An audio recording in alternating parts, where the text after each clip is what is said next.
Hello, and welcome to the Sensibly Speaking podcast. This is Chris Shelton, the critical thinker at large. This is show number 58. Wow, quite a few shows. Of course, we're coming at you on iTunes, Stitcher, Google Play, and of course on video here on YouTube for those of you who like to watch the show. And this week, I do not have an interview for you, as I've been doing for many weeks now.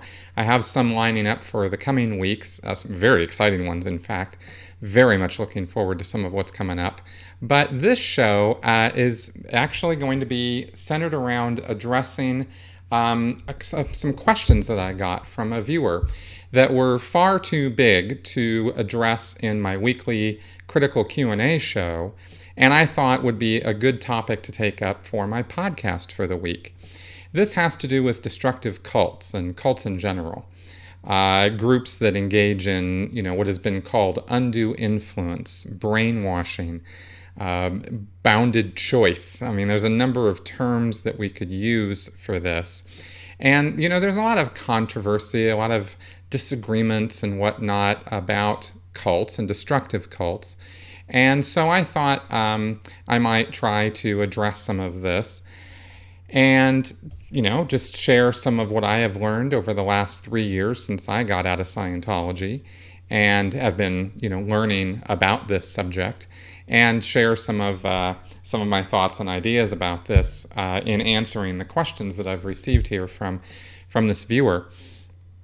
This sometimes can be considered a relatively controversial or hot topic, not just because, destructive cults ruin people's lives or there are some groups that are obviously destructive. They are just, people die being involved in them, right?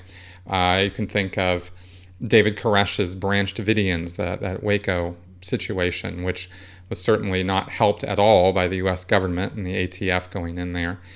And then there's also groups that implode. I mean, there's Heaven's Gate. There's the Jim Jones situation back from the 70s. These are groups that just self-destructed, quite literally. And then there are groups who engage in outward destruction that are obviously destructive. Shrinikyo, I think I'm just butchering the pronunciation of that, but that Japanese cult a few years ago that tried to, and in fact did, launch sarin gas into, the metro railway in Japan and ended up trying to kill a great number of people. And some of the controversy comes in on this because some of these groups are referred to by some sociologists, religious scholars, and psychologists and whatnot. There's a certain group of these folks, academics mainly, who refer to these groups as new religious movements, and NRMs. And they've coined that term to try to take away the stigma of the word cult, because cult has such bad connotations and that sort of thing. And it does, admittedly. The word cult is not used as a compliment for a group. And of course, I've discussed the derivation of the word cult. It goes back to culture and cultivate, right? And back in the 1920s or so, started being used heavily derogatorily by Christians, in fact, toward groups that they thought were non-fundamentalists, had strayed from the path, or were satanic and for some reason, and they were calling those groups cults. And so then we move forward, and now we have a more liberal society with more accepting values and trying to understand one another better. I think that's probably a good thing in many, many ways. But we can also throw the baby out with the bathwater there, in that we take all these groups and we say, well, they're just new religious movements. And they're not all so new, and they're not all so religious. And so there are a set of groups that are new religious movements, and they're not destructive cults. So, in the Venn diagram of this, you have this, this large group of these new religious movements that have arisen, I guess we would say in the last 50 years or so. And within that group, you have some of those groups which would be called destructive cults. You could characterize them that way. And we'll go into how you characterize them that way in just a little bit. So not all new religious movements, not all religious groups, not all groups that have a leader and are centered around a common cause are cults, of course, right?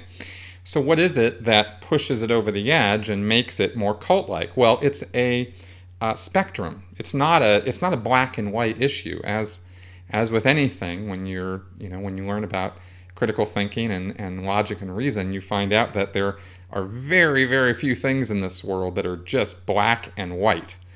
It's very, very few. Most things are what you could refer to as what we used to call in Scientology. I hesitate to use this term. See me fumbling around right now but it is an apt term to use, which is a gradient scale. It's a scale, right? Or a spectrum is a more used modern term for this, right?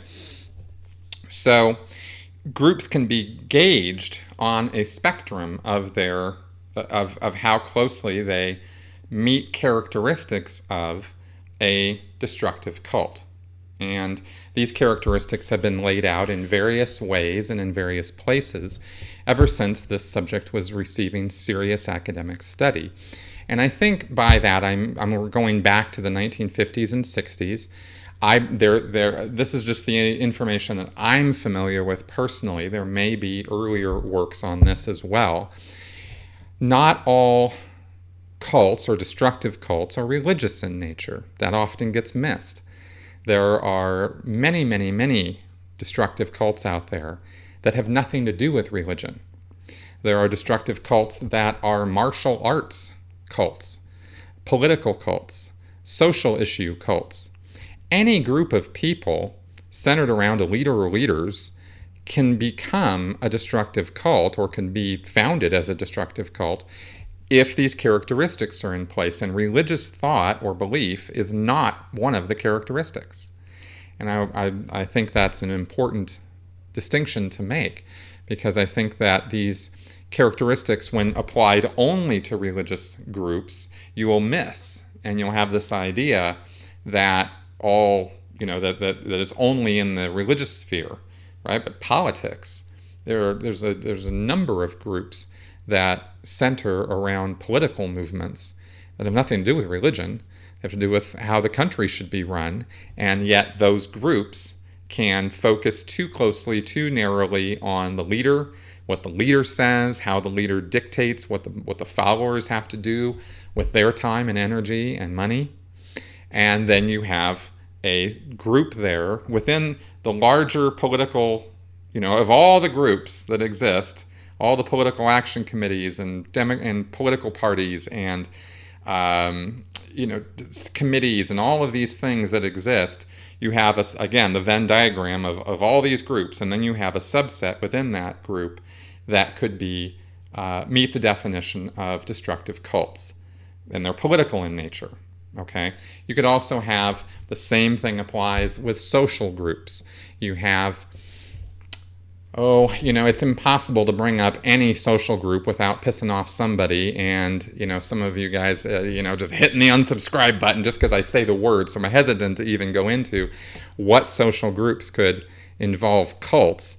But they're there, okay? They exist. And if you look at the characteristics of a destructive cult against any group or subgroup, it pretty quickly becomes apparent what kind of groups meet these definitions or move on the spectrum towards those characteristics. So let's go ahead and take a look at this in a little bit more detail by going into this email that I got with these questions.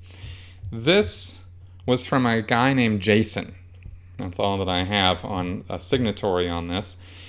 And he wrote to me and said, as a critical thinker, why do you cite Janja Lalich when defining a cult? Lalich is a liar and a fraud whose list of cult group characteristics could define any number of mainstream religious or political movements as cults. Some of her points are so vague as to be meaningless or don't apply to Scientology at all. Many of your viewers won't be familiar with her, so I have cited several examples below. And he then gives some examples of what he's talking about. So first off, let me just clarify a couple points here in answering the first charges here. Janja Lalich is somebody I've interacted with briefly, but I have. And in fact, invited her to be on my podcast, and we're setting that up probably for a while from now because she's a very busy person, but she does want to do this. And so I will have her on and we'll discuss her background and why she does what she does and how she goes about doing it in more detail there. But Janja Lalich is a doctor. She is a researcher. She has studied cult phenomena for many, many years. She herself was involved in a political cult for, I think, 15 or 16 years. And having come out of that, she said the exact same thing I did, which was, what the hell happened to me? And that spurred her to research this topic in detail and write books and give lectures and presentations and whatnot on the subject. And she has done some, I think, very, very good work. This is a book that was written by Margaret Singer, who Margaret, in the book itself, credits Janja Lalich as the co-author of this book, The Cults in Our Midst, The Continuing Fight Against Their Hidden Menace. And this was the foreword for this was written by Robert Lifton. He was one of those original researchers I mentioned from the 1950s and 60s. And he began studying mind control and brainwashing techniques from the survivors of Chinese re-education camps.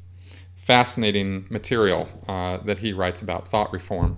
And it's upon that basis that much further work by Margaret Singer, Janja Lalich, and many others was done. Steve Hassan has written about this in detail. He's hooked up with these guys.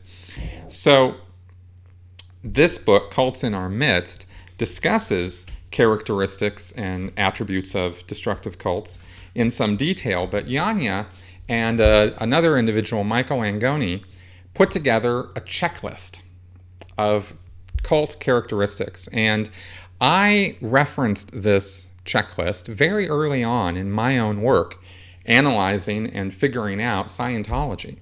I came across it in researching on the internet about cults. And here was this, Cult 101 checklist. And I thought, wow, what's this?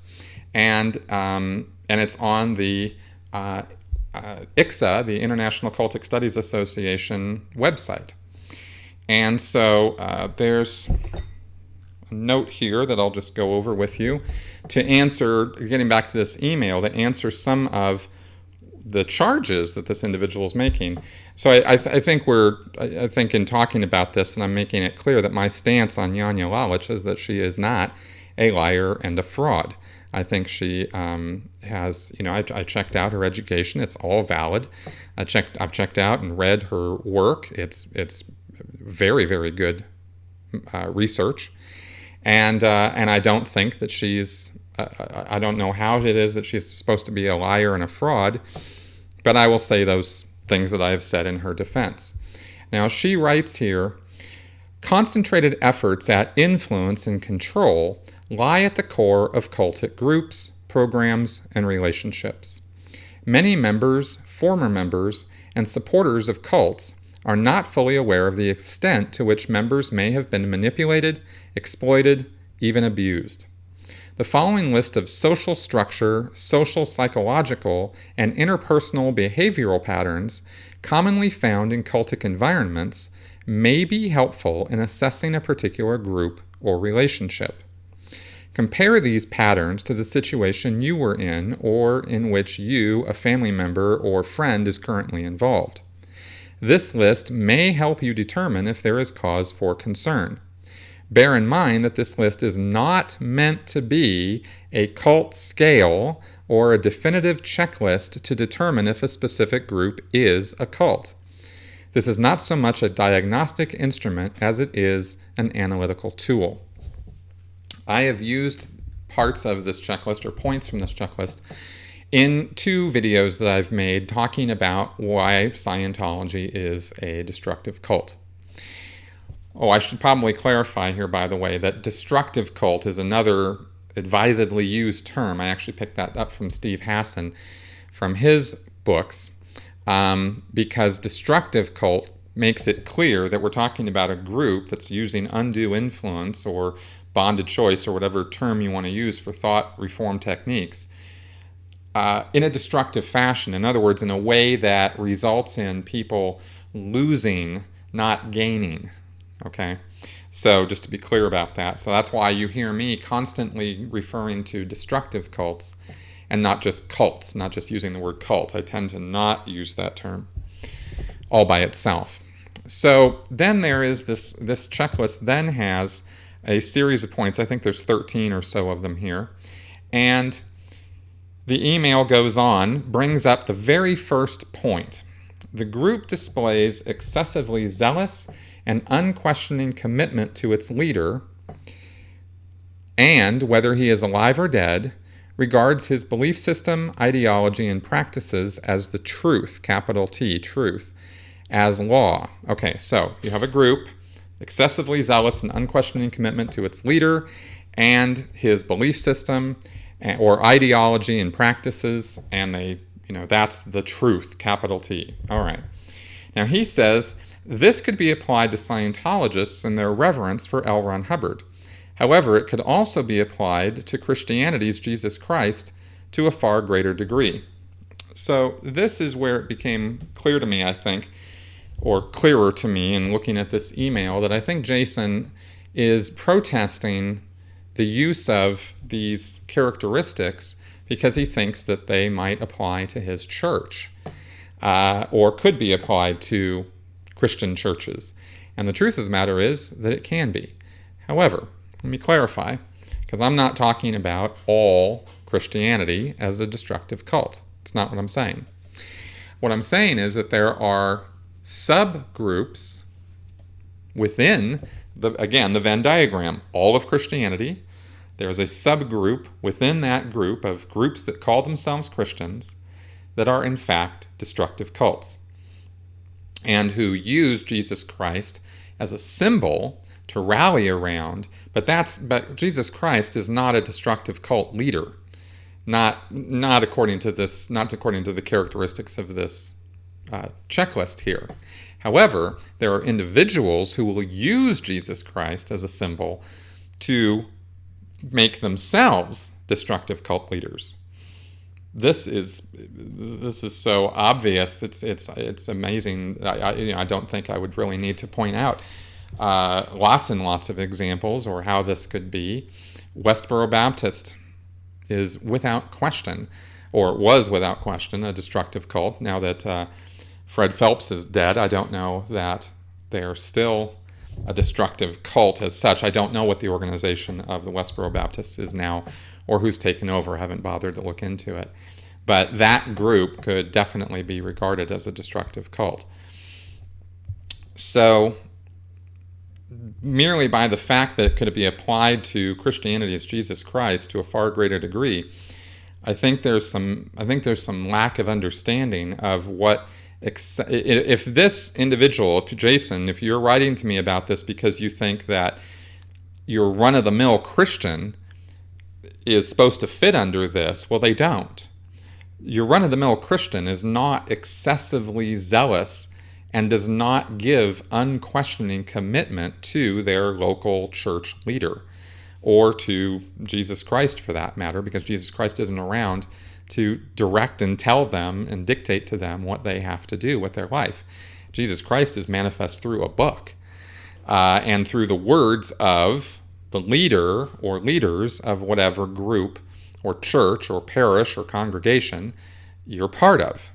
So if that leader is demanding excessively zealous and unquestioning commitment, then you have a destructive cult characteristic in that group or congregation or parish or church.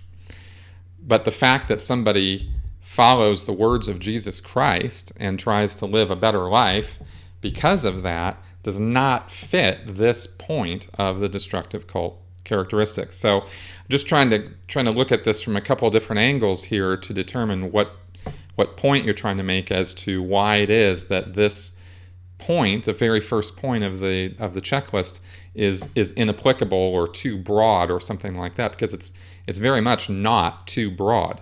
Excessively zealous and unquestioning commitment is a very specific thing, and people are either acting this way or they're not. And I don't know. I never met, in my experience, with regular run-of-the-mill, go to church on Sunday type situations. I have never seen excessively zealous and unquestioning commitment. So I think there's, again, it's a spectrum. Moving on to the next point here.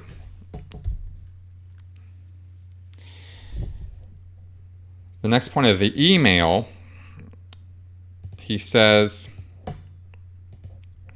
mind-altering practices such as meditation, chanting, speaking in tongues, denunciation sessions, and debilitating work routines are used in excess and serve to suppress doubts about the group and its leaders.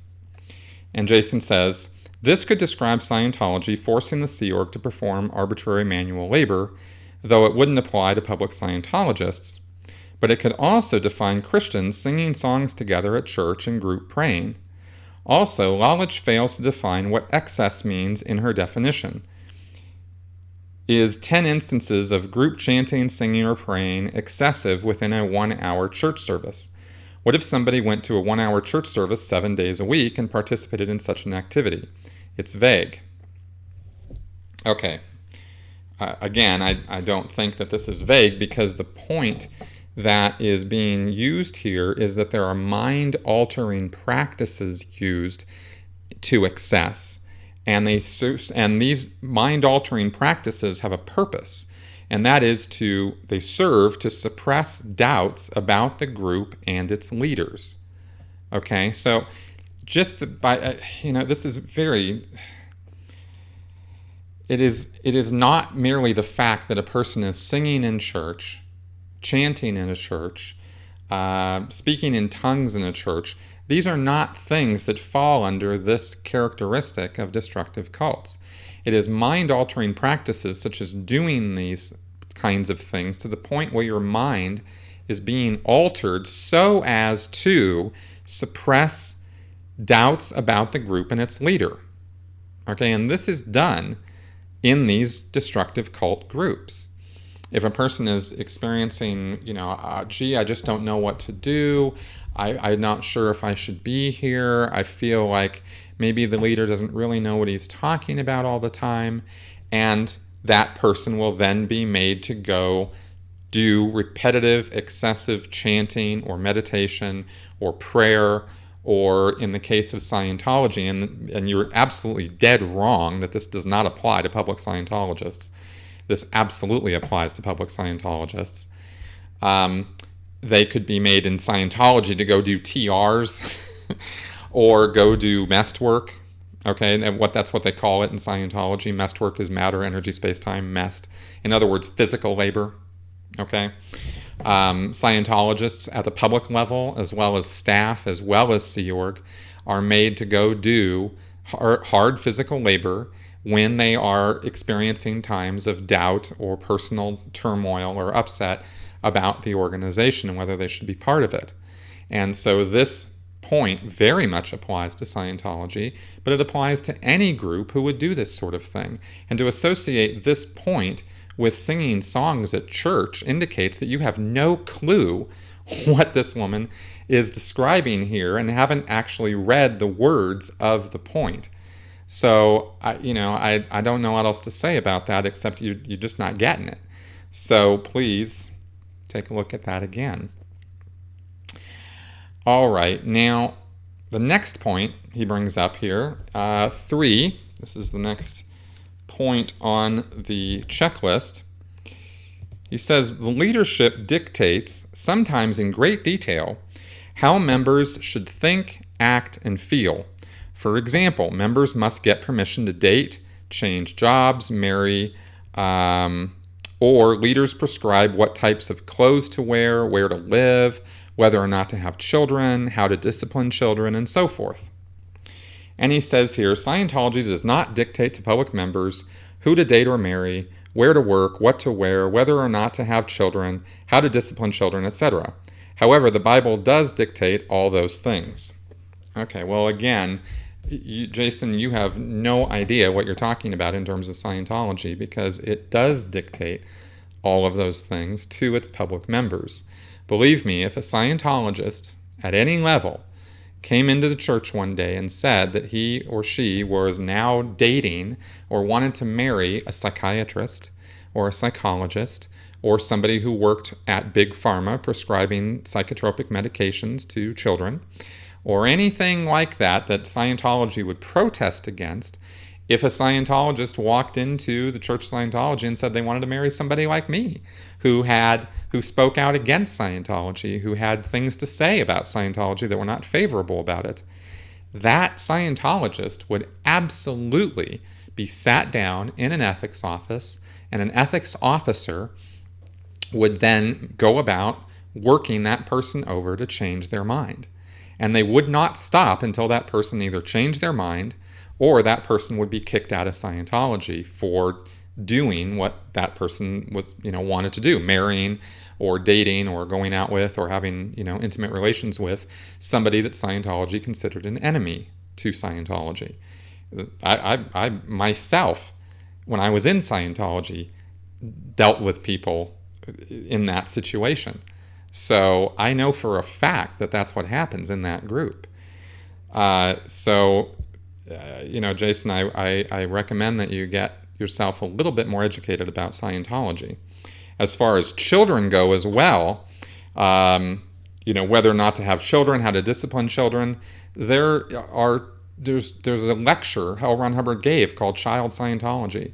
There's a book called Child Dianetics. It's out of print now, but it's still around, with all kinds of advices from L. Ron Hubbard and his wife and other Scientologists, because that book is a compilation, on how to raise children, how to deal with children, how to discipline children. And, L. Ron Hubbard was no Father of the Year, but he certainly didn't stop at giving advice out to people about how to deal with their kids. And also, there was a whole little booklet written in Scientology at one point by Hubbard's wife about getting married and about how to be a good wife. So, again, I think you're just not educated enough on Scientology specifically. And as far as the Bible dictating all of those things, well, okay, then the Bible dictates all those things. Then that would be a point that perhaps, might be a destructive cult point. But just because a group falls under one or two of these characteristics in some fashion doesn't mean that the group is a destructive cult. And again, this is an analytical tool, not a diagnostic tool. So it's not, just check off all the items and, we have a destructive cult here. You got to put a little bit more thought into it than that.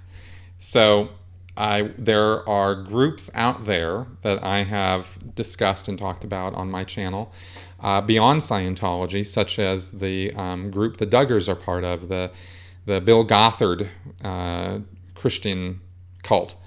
And there will be more coming out on my channel relatively soon about that specific group. They dictate, who you can marry, what you can wear, and that sort of thing to a great degree. But that alone isn't what makes them a destructive cult. There's a lot more to it than that. So,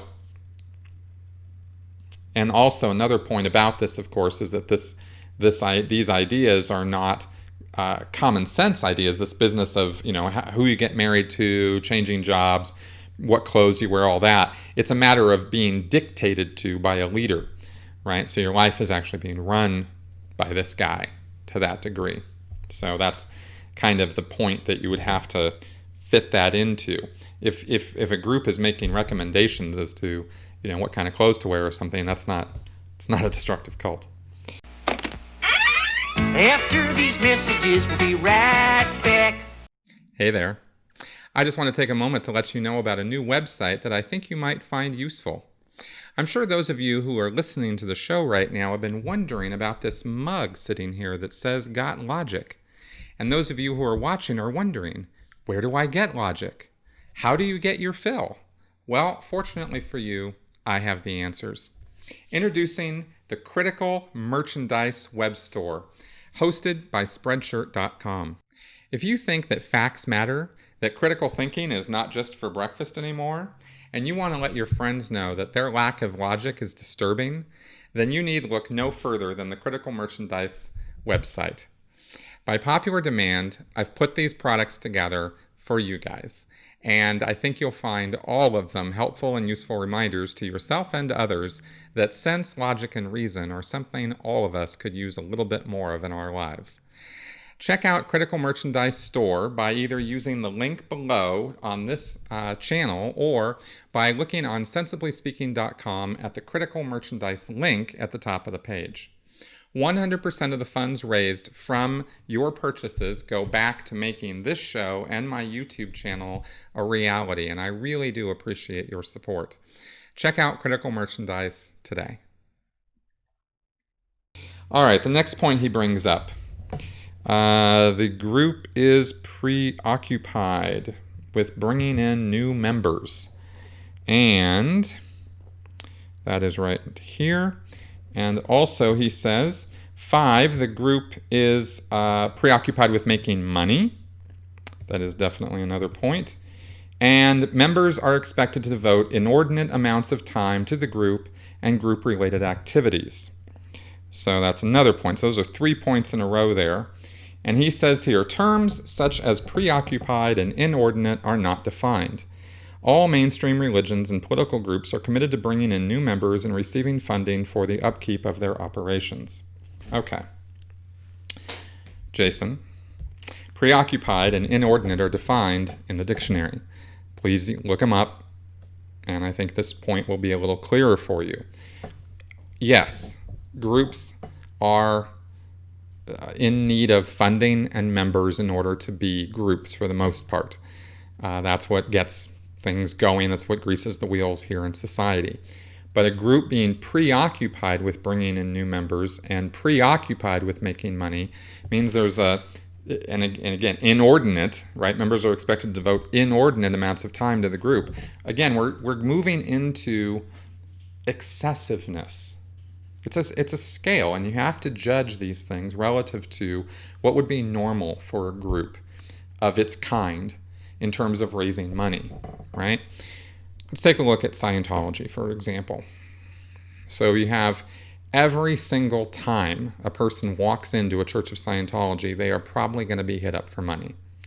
I'd say 95% chance that they're going to be hit up for money to buy something, buy materials, or more often in the last 20 years, 30 years or so, just give straight donations. Just give us money. We're not going to give you anything back. Just give us money. And then the whole sales job comes in to get the person to give money over because the church needs it, because we're doing such great works all around the world and we need to fund these great works. And yet it never becomes, every single time some disaster happens or some world crisis occurs, there they are hitting you up for money again. And no Scientologist ever says, didn't you hit me up for $10,000 2 months ago? Where did all that go? There's no accountability. There's no transparency. And those, of course, no accountability or transparency would be other indications that maybe this group you're part of isn't such a constructive group. So preoccupied is an excessive amount of something. If every single time you walked into your church group or walked into your knitting group or walked into your book club, the leader or the people who were running that club or group were hitting you up for money, after about 4 or 5 times of that, you'd probably be like, wow, these guys really won't quit it with the money. It's just all about the money. Every time we're always talking about money. That would be preoccupied with money. So this is not, your objections to these terms are not valid. So, yeah, okay. Next point he makes here, and this is another characteristic of the cult. The leader is not accountable to any authorities, unlike, for example, teachers, military commanders, or ministers, priests, monks, and rabbis of mainstream religious denominations. Okay, So the leader's not accountable to any authorities. Now, he says here, Jason says here, this is a blatant obfuscation by Lalich. Why does she compare the leaders of cults to the minions?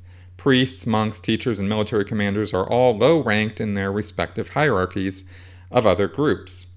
Of course, people lower in the hierarchy are more accountable for their actions, whereas the leaders, for example, the Pope in Catholicism, are less so. Okay. So, blatant obfuscation by Lalich. Why does she compare the leaders of cults to the minions? Well, I don't think that she is. She's not comparing, she's contrasting. She's saying, look, you have a leader of this group, and that leader does not have to answer to anybody. Period.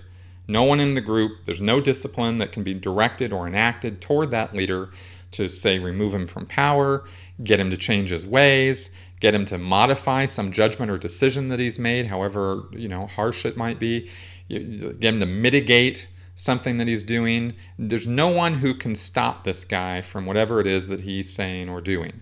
And everybody in the group just follows, in lockstep to what this guy is saying. Now, Lalich contrasts this with teachers, military commanders, ministers, or priests. These guys do have to answer to somebody. So here you have leaders, teachers, military commanders, priests. These people are recognized leaders. People follow what they say or listen to them in some fashion or another. They are granted a certain degree of authority, but that authority is not absolute. It's not unquestioned. It's not something that, if you don't listen to them or you don't follow what they say, you're going to get kicked out of the group, or you're going to be in trouble, or you're going to have, some horrible, awful thing happen to you. I mean, sure, there could be some discipline, but it's not quite the same as the grand poobah leader, right? Who can just look at you and go, "You're out of here," right? And then, that's not so good. So this is just another aspect of a destructive cult where this leader person is not answerable to anybody. And if somehow you're finding fault with this because you think that she's comparing the leader of cults to the minions, and she's not. So I'm really not sure on what basis this point is being made, other than what I just addressed. I'm not getting that. Except, again, I don't think you're really understanding this checklist, or perhaps, I don't know, misinterpreting it on purpose. I'm not really sure. Now you bring up another point, the next point, 8. The most loyal members, the true believers, quote unquote, feel there can be no life outside the context of the group. They believe there is no other way to be, and often fear reprisals to themselves or others if they leave or even consider leaving the group. All right. So Jason says here, this describes the mindset of the hardcore faithful, not the religious denomination they're part of. If people are hardcore followers of anything, they may feel that way. All right. But why do they feel that way? Why would those hardcore followers become hardcore followers? No one just wakes up one day and says, oh, I need to become a hardcore follower of the Seventh-day Adventists. Oh, I need to become a follower of Fred Phelps. Oh, L. Ron Hubbard is my guy. That's not how it happens. You're putting this on the followers as though this somehow describes them, which this point does describe their mindset, but that mindset is a reflection of the thought reform and indoctrination that they've received. So, where you can look at the characteristics of a destructive cult, you can look at certain characteristics that apply to the cult leader, but there are other characteristics that apply to the cult followers. And this is one of those, is that the most loyal members are in such a state of mind that there can't be any other life except this group. And here is where you get Sea Org members, for example. Many staff members as well for the Church of Scientology fit this to a T. And I don't think that you see this kind of thing even in some religious groups, they're not all same, right? Because, for example, I don't think that any minister or priest worth his salt, or at least who has any modicum of common sense, would say to his followers or would say to somebody who comes along and interviews him, is this all that people in this group should be doing? Is this, let's say he's a Christian minister, right? And you go up to this guy and you say, hey, priest, Mr. Minister, should all the followers of this congregation devote their entire life and energy to this group and only this, Christian group?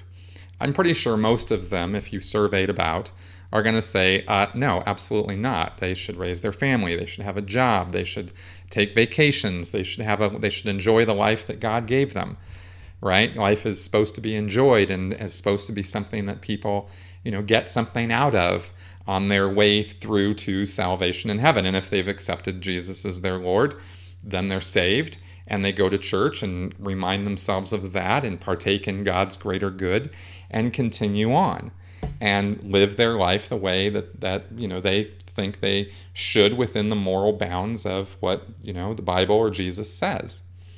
That would be a relatively normal answer, I think, for, and by normal, I don't mean like that all of them would say that. I mean normal in that it's normal. It's like that would be a sane response. Right, an insane response would be absolutely not. There is nothing more important than this church and the works that we're doing here, and every member must be part of this 24/7. Well, that would just be wackadoodle, right? Who can live up to such a thing? But if a leader was educating or indoctrinating his members into such an attitude, then you could end up having the most loyal members feel that there can be no life outside the context of the group, right? Loyal members of any group recognize and understand in a sane, rational group that they are expected to have life, that they're expected to go to the movies, take vacations, have a job, have a family, raise their kids, and they can still be very loyal to their groups. But when you have this going on, I think we're getting a little excessive again. We're moving toward that excessive end of the scale. And so that's what we've got here. So he wraps up here and says, Chris, you've done well to observe and alert your viewers to the confirmation bias of Scientologists and also authors such as James R. Lewis in your deconstruction of the academic Scientology book. Thank you. I've worked very hard on that. However, I think you've overlooked your own confirmation bias on Jan Lalich defining cults. The points by Lalich above are as vague as a horoscope and can be applied to so many non-cults that they're useless as a tool for spotting a real cult. No, actually, I think you just don't understand what destructive cults actually are and are somehow targeting Jan Lalich as a liar and a fraud. You did not explain in any way why you thought that except to give examples that were non-examples of how the points of the checklist that she gives as an analytical tool for analyzing a group is somehow too broad and vague as a horoscope. Well, I think I've shown that that's not the case, and I'm going to go over a few more points on that. So, but I wanted to take this up in some detail because clearly this is, everything that I've just said here is way too much for any other format that I utilize on my channel. Now let's go over a couple more points on this checklist just so I can demonstrate how these points are not as vague as a horoscope and could apply to any non-cult group. Okay? These are the points that he did not quote, but I'll go over now. Questioning, doubt, and dissent are discouraged or even punished. All right. Now, I think you'll find in any classroom situation that, some teachers have temperaments that don't exactly leave them open to students questioning them or disagreeing with them or something like that. That one point would not make that classroom a destructive cult. This is one of many points, okay? And I've made that point before on this. But when questioning or dissent or doubt in a group that you are voluntarily part of is met with no answers to your questions, no give and take to that dissent, no reasonable explanations for why things are the way that they are that you're disagreeing with or dissenting against, then punishment could enter in, right? To punish the person for even daring to ask. How dare you ask, right? Then you might have a problem, right? You might have a group that you're going, this seems a little bit excessive. Okay. Another point. The group is elitist, claiming a special exalted status for itself, its leaders, and members. For example, the leader is considered the Messiah, a special being, an avatar, or the group and or the leader is on a special mission to save humanity. Okay, not too vague. This is a group here that, well, just like it says, you have a group centered around a Messiah figure. Okay, we're done. All you got to do is say that, and I am out of there. And so should you be. But the elitist point is actually important. This is the point where you have, how would I describe this? Yes, the special exalted status for itself. This is where you get this us versus them thinking coming in, this elitist attitude. And I think it's been my experience that any group that becomes elitist, well, to the degree that they become elitist, is the degree that they lose touch with reality, is the degree that they become undesirable towards others who are not in that group, and they're building walls. And when groups are building walls rather than bridges, they're on their way to meeting the other characteristics of this checklist. So, not so good, but certainly not a vague point. And in fact, that leads right into the group has a polarized us versus them mentality, which may cause conflict with the wider society. Okay. And this very much applies to any kind of group.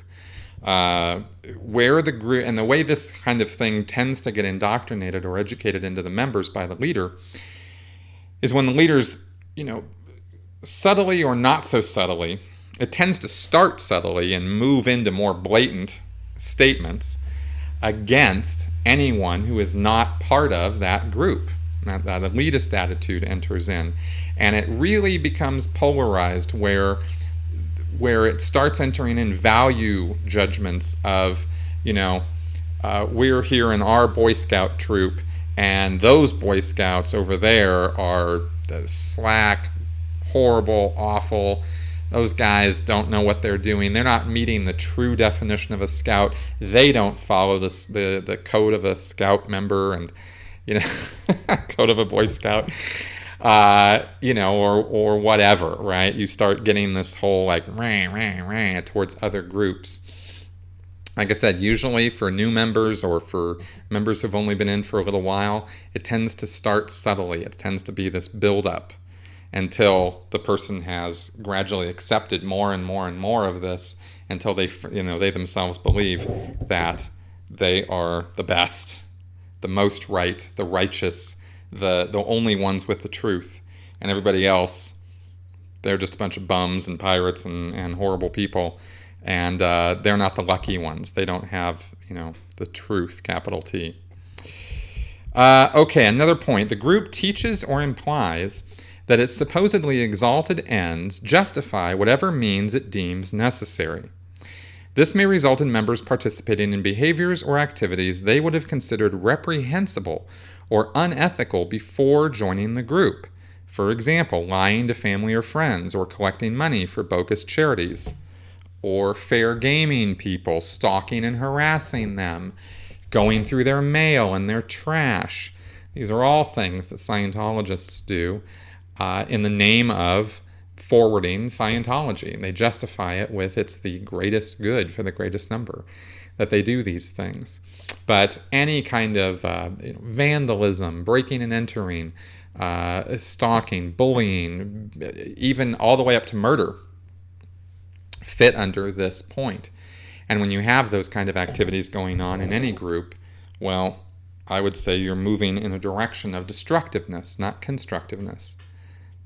Again, on that scale. The leaders, here's another point, the leadership induces feelings of shame and or guilt in order to influence and or control members. Often this is done through peer pressure and subtle forms of persuasion. Now this would be, on this scale, any group, in order to be a group, has to have common points of, a common goal or purpose, and rules or guidelines in order to accomplish that common purpose. That's generally what makes up a group and makes up the agreements that form the group. So if the motivation, right, to follow the rules or to accomplish those goals involves shaming or involves guilting you, right, or involves writing reports on you to get you in trouble and this sort of thing, rather than appealing to rationality, appealing to the purpose, the drive, positive reinforcement, not negative reinforcement, right? To the degree that it's negative is the degree that it fits this point. And again, this point is not going to be all by itself the determining factor as to whether a group is a destructive cult or not. But it certainly would be characteristic of a destructive cult leader that he would use blame, shame, and regret to drive his members. Punishment drive is excessive in Scientology, and it's also excessive in other groups like Scientology. There was a martial arts cult that I heard about one time, where the guy was a martial arts teacher and his students were part of his cult. He had all the characteristics of a cult leader. And when it came to anybody questioning him or, getting uppity or whatever, they were shamed and guilted and even punished with physical discipline. In other words, they got beat up to get them back in line. And that was the method of persuasion that this martial arts cult leader would use, is he'd just kick the shit out of you. So, there you go. Next point, subservience to the leader or group requires members to cut ties with family and friends and radically alter the personal goals and activities they had before joining the group. Okay, so let's say you're going to come into Scientology. Well, it becomes the most important thing in your life, and in order to be part of that group or be subservient to the leader, then your family and friends are going to take a back seat, and also radically alter the personal goals and activities they had. Well, I can just tell you myself that, when I got into Scientology, I wanted to be a writer. And that goal was radically altered and shifted right off course to me being a Scientologist. And I picked back up on being a writer, obviously, after I got out of Scientology. So that's how that works. And lastly, members are encouraged or required to live and or socialize only with other group members. And again, not the determining factor all by itself as to whether a group is a destructive cult or not, but certainly a characteristic of destructive cults. If you have a group who says, you should really only marry within this group, you should really only have friends within this group, or if you find yourself in a situation where you're only socializing with and fraternizing with people within that group, you might want to reconsider your position and wonder, why is that happening? Why am I doing that? And reconsider maybe, getting some friends from outside that group. So altogether, everything I've discussed and talked about here does not include, if all of these were so vague and so broad that any group could fall under them, then I would, I can make U.S. citizens fit into this, but it would be a round peg in a square hole because U.S. citizens don't fit this. no citizens of any country really fit into this. There aren't any countries that are cults, although North Korea kind of comes close. I think that would be about the closest example I could come up with for that meets quite a few of these characteristics. But it requires rational thought and measured analysis of a group to determine if they are a destructive cult or not. It's not something you just toss off, and it's not something that just because you have a group that's centered around a leader or leaders, and that leader can be tough or discipline can be harsh, or the group is not the easiest group to get along with. That's not what makes groups destructive cults. I appreciate the fact that Jason wrote in with those questions, and I hope that some of my comments and impatience with some of his misunderstandings of Janja Lalich didn't come through as though I'm somehow got something in for this guy, or that I didn't want to hear from him or hear from you, because I do. As I've said before, I will not hesitate to ridicule a belief or an idea. That doesn't mean I'm ridiculing the person himself. These are two separate things. And I've got nothing on Jason as an individual or anything like that. And I just think it's important to say stuff like that out loud. It seems obvious to me, but offense is so easily taken these days by certain people that I feel that I have to say these things. I very much encourage any feedback, commentary. I'd like to hear from you guys about what I've discussed here today. This is obviously an important topic, and these points that Janja Lalich brings up are applicable to far too many groups out there. She, I think, estimated somewhere around 4,000 to 5,000 different destructive cults, but that doesn't mean, again, religious groups, like all kinds of destructive cults, okay? And if you find in your life that these points are applying, and I'll put a link to this checklist below in the notes section to this podcast, then I think you might really want to take a good hard look at your involvement in that group and judge whether it's something that's positive for your life or something that's negative for your life. And if it's negative, hit the eject button, and if it comes to the point of being, threatened, or there's disconnection from family or friends because of that, that's a rough call. But I will say from my own experience that I would rather live a life of honesty and straightforwardness and constructiveness. And if I have to lose some folks along the way in order for my life to be the positive thing that I want it to be, well, that's what I had to do. And I don't look back on that. And now that I'm out of the situation that I was in, I don't have regrets about having done that. I feel very sad and hope that those connections that I lost will maybe someday be regained. And some of them have, by the way. But, I hope eventually those people that I left behind will someday see, the light of reason themselves and get out of Scientology and reconnect with me. Maybe some of them will, maybe some of them won't. Maybe some of them will leave Scientology and still not want to reconnect with me.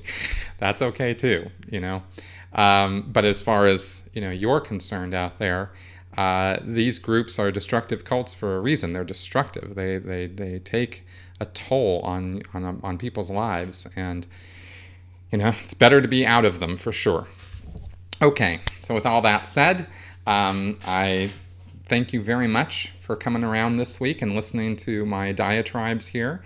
And I look forward to seeing you guys again next week. See you later.